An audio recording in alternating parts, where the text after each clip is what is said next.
Bonjour Michel Vergada. Bonjour. Michel Vergada, le temps entre science et création. Voilà, le temps n'est pas une donnée, le temps il est créateur et voilà, le temps est créateur. Édition EMS, les nouvelles frontières de l'intégrité académique. Michel Vergada, vous êtes très sensible sur un point, sont les signaux faibles, que des plagiats, des fraudes, elles ne se donnent pas à voir comme ça. Il faut les repérer. Et vous avez développé, enfin, vous militez beaucoup pour une science inductive. Ben oui. Expliquez-nous. Déjà, en fait, il faut aller entendre ce qu'on nous dit et ce qu'on nous dit pas, bien sûr. C'est que c'est souvent dans les silences que l'on retrouve les malversations, hein, on va le dire comme ça. Mais il faut aller au-delà du signifiant, aller vraiment chercher le signifié.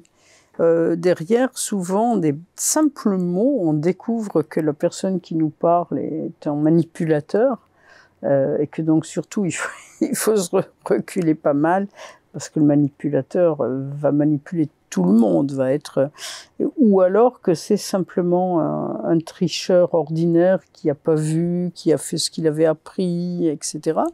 Et donc, tous les modèles qui ont été induits sont des modèles qui ont été, par une science inductive, aller chercher réellement ce qu'il y a de plus profond, ce qui sont les signaux les plus faibles, effectivement, dans les données que nous avons. Et on en a beaucoup, puisque aujourd'hui, tout le monde parle par mail, s'échange des vidéos, donc on a énormément de data, de données, et il suffit d'aller essayer de chercher les signaux les plus faibles de ce qui est en train de se dessiner. Actuellement, on a à l'IRAFPA une étude qui est en cours sur, par exemple, alors on pose des questions ouvertes, 4-5 questions, à nos 17 000 abonnés. Il y en a quand même pas mal qui répondent, et en analysant ces données-là, on est en train de voir des phénomènes qui sont en train qui vont se produire dans 3, dans 5 ans, à tous les coups. À tous les coups, on a l'air... Par exemple?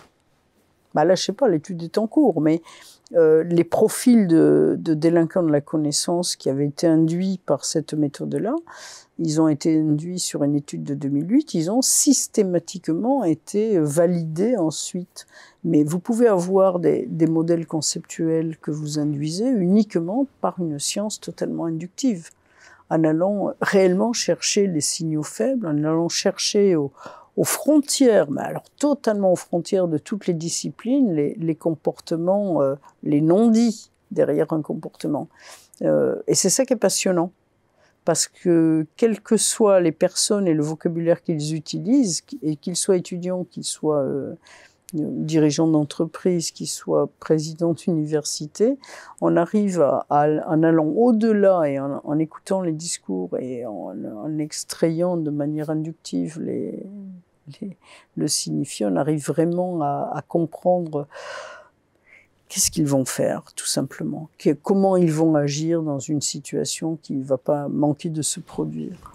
Approche inductive pour mener l'enquête. Oui. Ouais. Voilà. C'est mener l'enquête et c'est comprendre les mouvements de la société quand même. Alors, on parle beaucoup actuellement de justice, on parle beaucoup de victimes.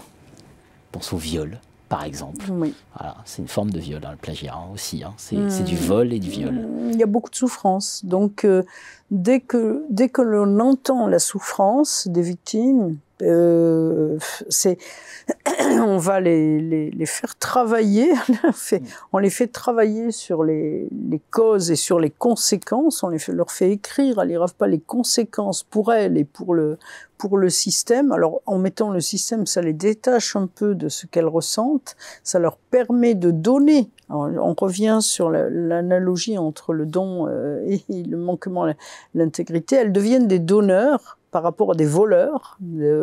Et donc, on retrouve Moss. En fait, elles vont aider le système à s'améliorer.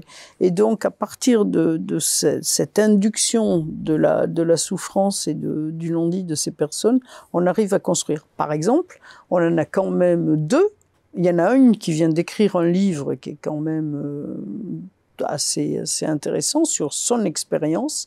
Et on en a un deuxième qui est en cours et nous l'accompagnons dans l'écriture de ce livre pour raconter toute son aventure et tout le parcours, tous les mensonges. Alors la trame va être le mensonge, tous les mensonges qu'elle a rencontrés. Et donc le concept de mensonge va être revisité à travers le livre de cette victime. On rappellera que des ouvrages ont défrayé la chronique, comme la Familia Grande, par exemple, Mais oui. l'inceste, etc. Mais là, il donnait les noms. Ce sont des questions d'intégrité. Alors voilà, tout à fait. Le temps entre science et création, les nouvelles frontières de l'intégrité académique et de l'intégrité tout court aussi. Merci Michel Vergada. Merci.